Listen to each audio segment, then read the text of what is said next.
Hey guys. Wait. It's a Chelsea of the movies. Yes. We went and saw The Art of Self-Defense. So this is a movie that, like, when you're like us and you scroll through all the movies playing, You'll be like, what is this? You're like, what is this? Like, you have to click on it to see what it is, and then you're like, oh, this got, like, really high Rotten Tomato score. Even higher audience rating. But, like, I don't really know what it is.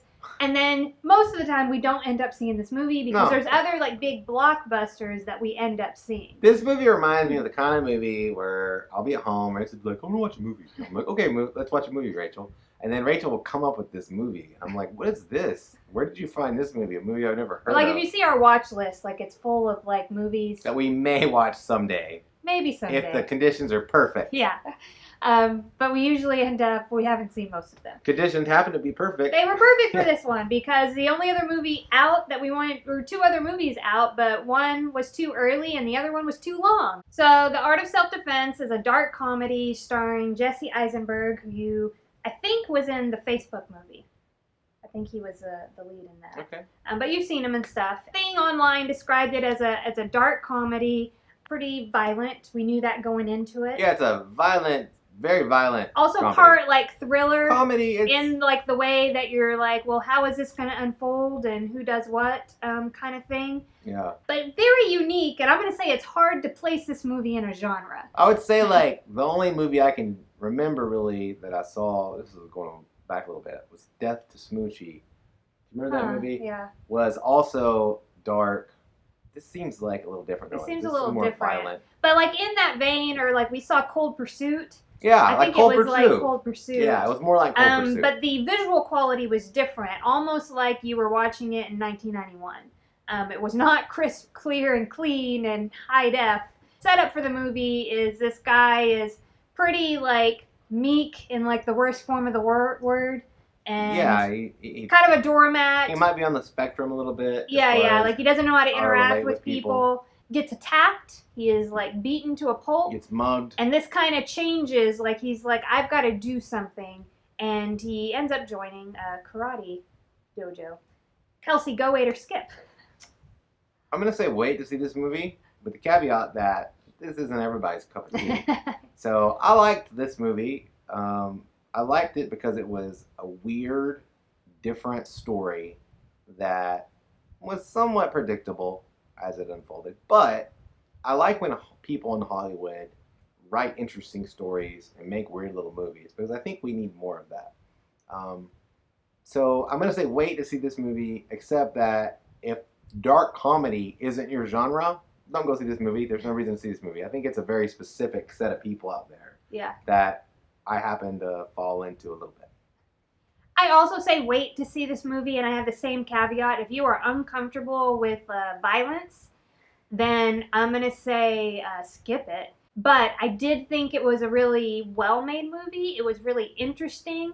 I thought pieces of it were thoughtful, and it kind of made you just think. And then I really liked the how humor was inserted, because it almost seemed like it didn't fit. Yeah. Where you were like, where you're like, what did they just, like, they just put this in this spot, and it, because the movie is very, like, dark and kind of serious and very violent. Strange movie where it might not be laugh out loud funny, but, like, the whole thing is just weird and surreal and something like, oh, this couldn't possibly happen. But then you're like, maybe, you know, maybe this is going on out in the world. There's a lot of weird stories out there, so I don't know. It was I'm definitely glad that we went to see it and that we had the opportunity to do so. Yeah. For us. Spoilers! Yeah, I did not expect this to be in any way tied to the Karate Kid universe.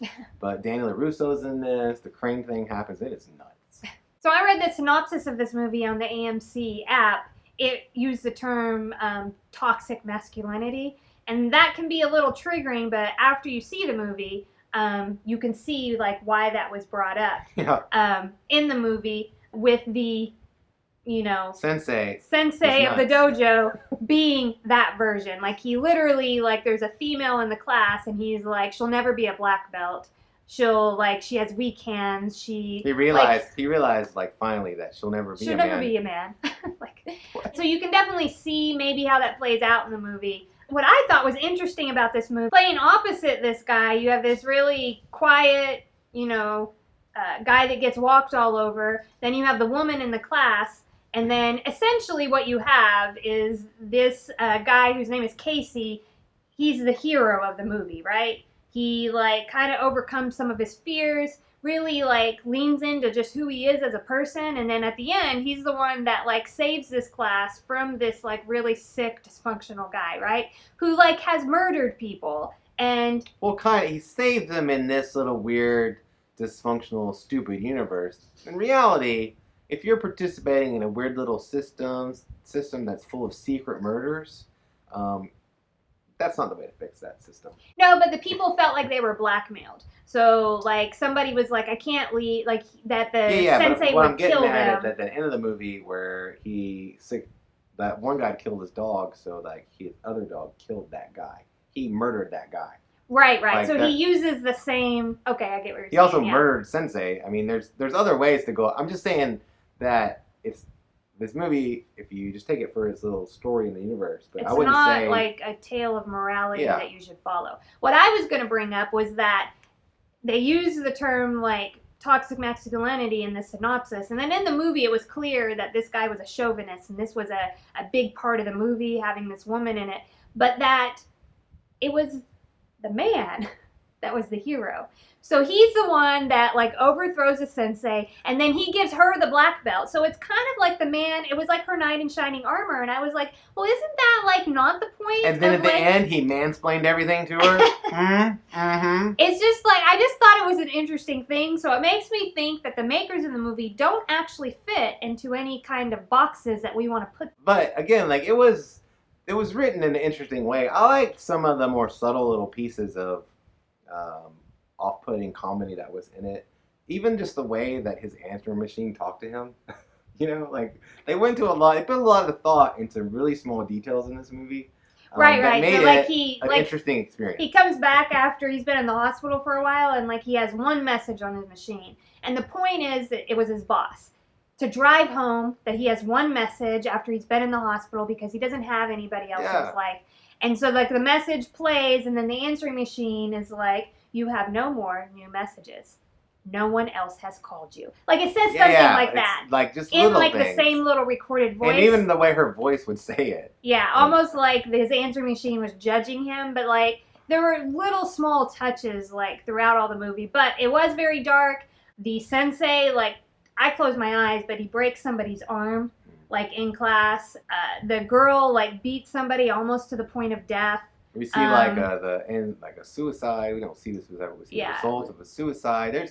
It's a lot of violence. He has an incinerator in the back in like this room where he has all these like VHS tapes of the people. The victims, because they're also a motorcycle gang that just beat people up. Yeah, so it's pretty dark and gruesome in parts. And I did close my eyes for parts of it. I didn't expect, so I thought this movie, because it was in the karate. It was in the karate realm, that it might poke fun at karate, but it didn't really do that. In fact, when the fighting scenes in the movie, like the karate people seemed like, like it was legit. It was more like mixed martial arts karate, right? And so I like that. That was neat. The main character, when he's just like after his like second class, somebody dings his car door. And he confronts the guy in this, he's a bigger guy, well, not that big, but bigger than Casey. And he confronts him. Instead of having the guy make fun of him, because he's like, I'm a yellow belt in karate. Instead of having the guy make fun of that, instead the guy's like, you don't know enough about karate to like do anything. Yeah. Like, so usually we would imagine that somebody would be like, oh, nerd, karate. But yeah, they really didn't poke fun at like the martial art itself. Yeah, and that's neat. I think karate's come a long way. I think that outside of this world, mixed martial arts has helped that, because there's been people with karate that have gone into fighting ring and like displayed what it can be. So I'm all for that, and I just like how they honored, in a small way, that martial art. You know how you can honor our art? It's by liking, commenting, and subscribing. We like going to the movies. We can't take you with us because, first of all, you don't have a ticket. Okay? I ain't buying you a ticket. Okay? I got my own ticket. And secondly, because you probably don't live here with us. So we appreciate you coming here to hear our thoughts on the movie. Thanks for watching our show, and we love ya.